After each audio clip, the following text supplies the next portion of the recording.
салом дӯстон, чанде пеш як видео сабт кардем доира ба эҳтироми забони тоҷикӣ. Нафарони хеле зиёд аз Тоҷикистон ва берун аз Тоҷикистон тарафдори он буданд ки дар васоити ахбори омад, дар театру кино, дар шабакаҳои иҷтимоӣ, яъне Facebook, YouTube, Instagram, TikTok ва дигар платформаҳо забони адабӣ эҳтиром ва риоя карда шавад. лекин буданд нафароне ки дар шарҳ хеле моро дурушт дашном карданд. шояд намедонанд ки дашномашон ин ҳуқуқ вайронкунӣ аст, яъне пас дадани шаъну шарафи як нафар ба ҳисоб меравад. буданд нафароне ки аз ин пешниҳоди мо норизо ҳастанд, аз он нафароне ки моро норизо ҳастанд ва он нафароне ки моро дашном карданд, мо як чиро дарк кардем. мо фаҳмидем ки онҳо моро нодуруст дарк карданд.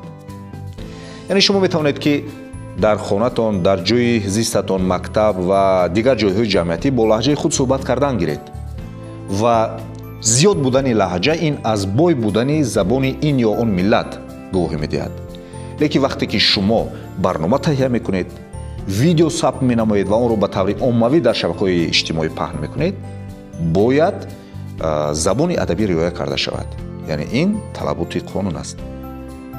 мо умид дорем ки забони адабӣ дар шабакаҳои иҷтимоӣ мо танзим карда мешавад. бо шумо худоҳафизӣ мекунам. хайр, худоҳафиз.